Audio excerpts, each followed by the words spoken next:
സ്വാഗതം, വെൽക്കം, വണക്കം. ഈ വീഡിയോയിൽ യേശുക്രിസ്തു നടത്തിയ പ്രസ്താവന നമുക്കതിനോട് വളരെ അടുപ്പമുള്ളത് പോലെ തന്നെ അതിൻ്റെ അർത്ഥം വേണ്ടതുപോലെ മനസ്സിലാക്കാതെ പോയ ഒരു യാഥാർത്ഥ്യത്തെ തിരിച്ചറിയാനുള്ള സന്ദർഭമൊരുക്കുക എന്നത് മാത്രമാണ് ലാക്കിയിരിക്കുന്നത്. ആ പ്രസ്താവന എന്താണ് എന്ന് ഞാൻ നേരെ സൂചിപ്പിക്കാം. ശേഷം 7-ാം അധ്യായത്തിന് 7-ാം വാക്യത്തിലേക്ക് പറയുന്നു, നിങ്ങൾ അന്വേഷിപ്പീൻ, കണ്ടെത്തും. അന്വേഷിക്കുക എന്നത് അടിസ്ഥാനപരമായ ആത്മീയ കടമയാണ് എന്ന് യേശു സൂചിപ്പിക്കുന്നു, അല്ല വളരെ ഊന്നലോടുകൂടെ വെളിപ്പെടുത്തുന്നു എന്നൊരു യാഥാർത്ഥ്യമായിരിക്കെ എന്തുകൊണ്ടാണ് വിശ്വാസിയുടെ ജീവിതത്തിൽ അന്വേഷണം അല്പം പോലും ഇല്ലാത്തത്?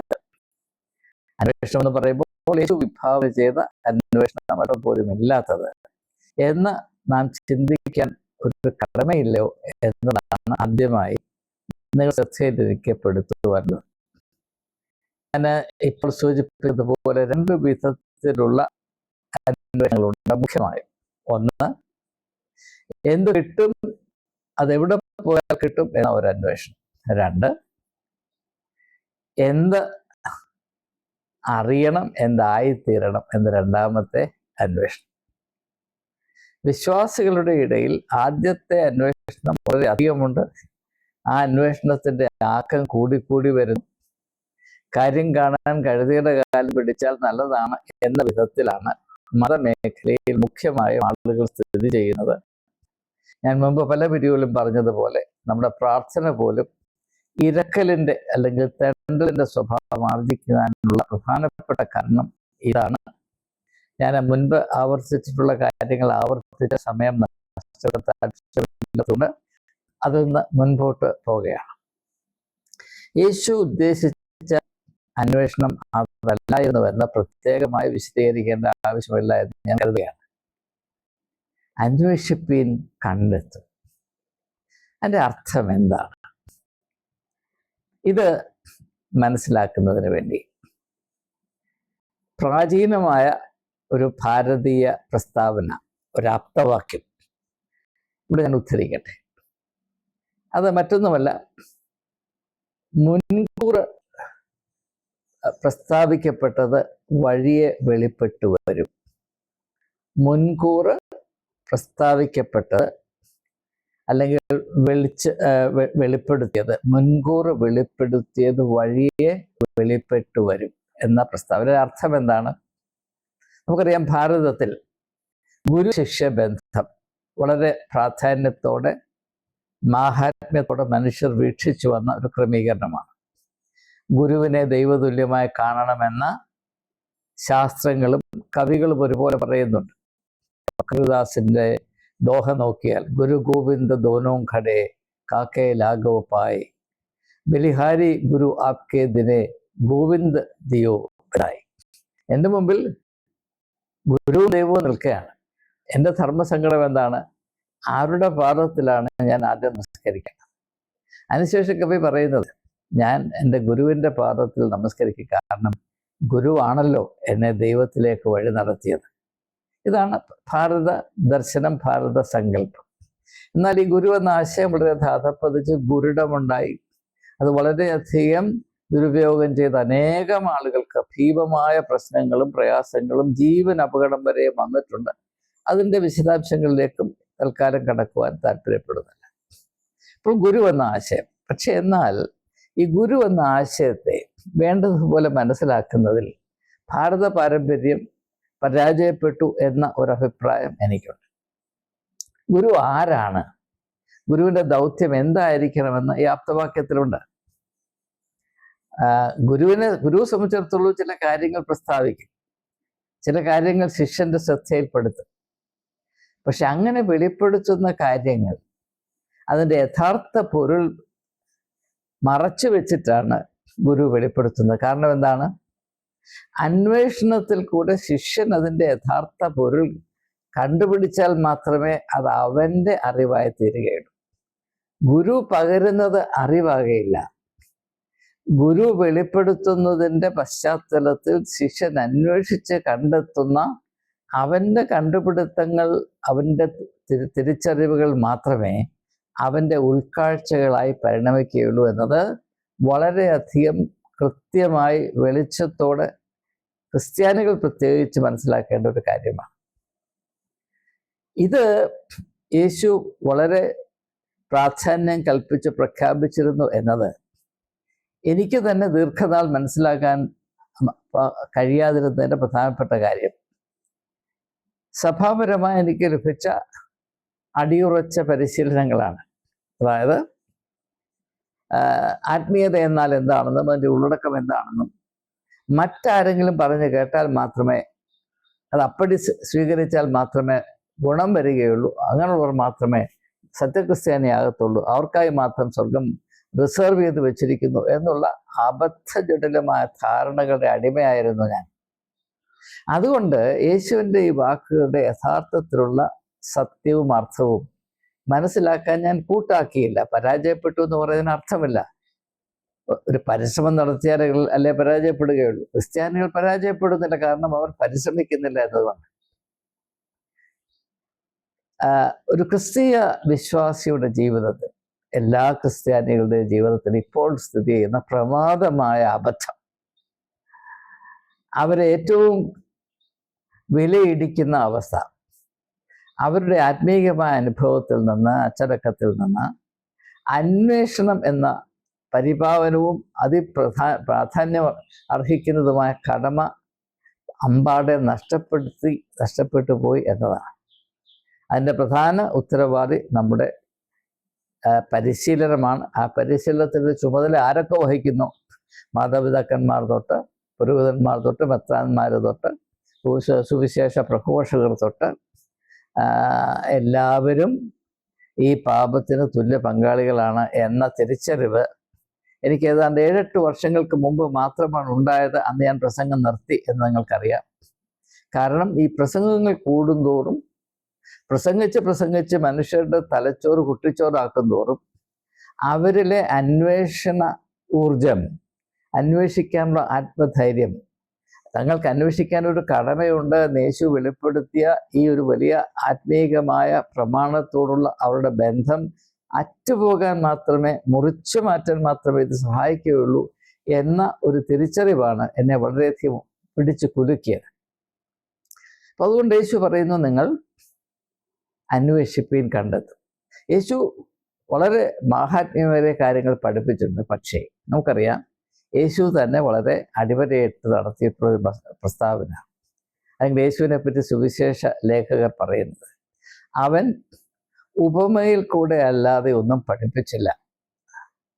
എന്നാൽ അത് 100% സത്യമല്ല.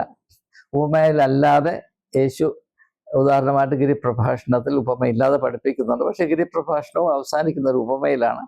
മുഖ്യമായും യേശു പഠിപ്പിക്കാൻ ഉപയോഗിച്ച മാധ്യമം ഉപമകൾ തന്നെയായിരുന്നു. ഉപമകൾ കഥകളാണ്.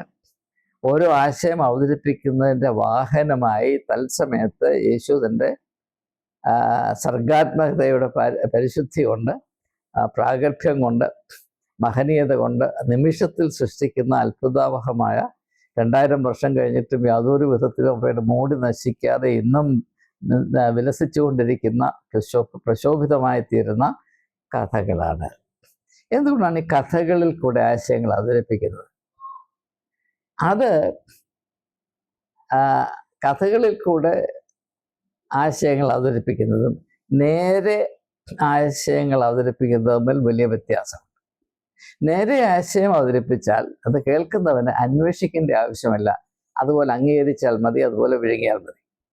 എന്നാൽ കഥയിൽ കൂടെ ഒരു ആശയം അവതരിപ്പിക്കുമ്പോൾ ആശയം കഥയിൽ മറഞ്ഞിരിക്കുകയാണ്, നിഗൂഢമാണ്.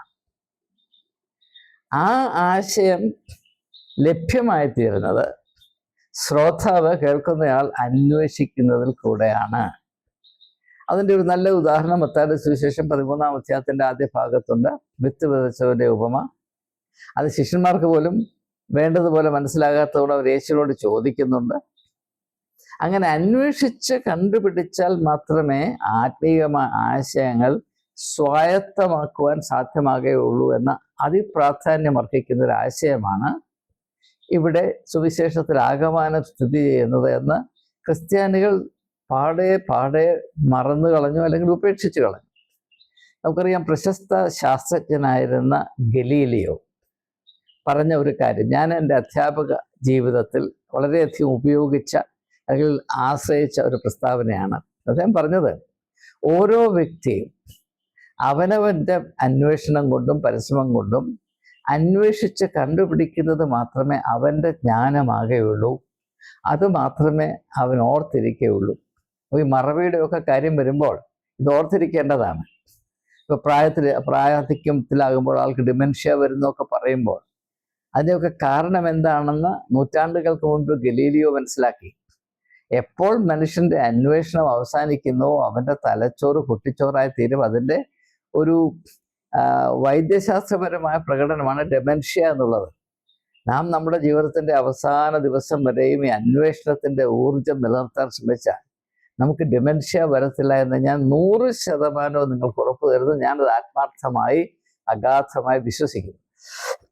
അപ്പോൾ വളരെ പ്രാധാന്യം അർഹിക്കുന്ന ഒരു ആശയമാണ് യേശു അവതരിപ്പിക്കുന്നതെങ്കിലും അത് അപ്പാടെ അവഗണിച്ച് കിടക്കുകയാണ്.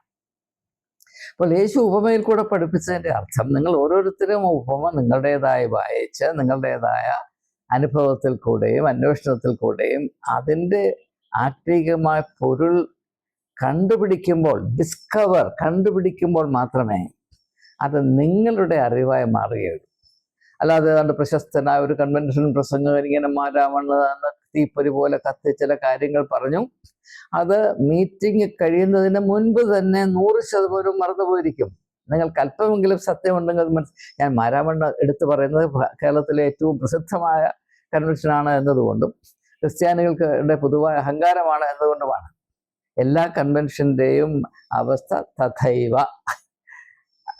ഞായറാഴ്ചയിലെ പ്രസംഗത്തിൻ്റെയും കാര്യം തഥൈവ. ഞാൻ കോളേജിൽ പ്രിൻസിപ്പലായിരുന്ന സമയത്ത് ക്രിസ്ത്യൻ സ്റ്റുഡൻസിന് പ്രത്യേകമായ റിസർവേഷൻ ഉണ്ടായിരുന്നത് കൊണ്ട് അവരെ ഇൻ്റർവ്യൂ ചെയ്യുന്ന സമയത്ത് മിക്കവാറും എല്ലാ സ്റ്റുഡൻസിനോടും ചോദിച്ചിട്ടുള്ള ചോദ്യം, നിങ്ങൾ കഴിഞ്ഞ ഞായറാഴ്ച പള്ളിയിൽ പോയിരുന്നോ?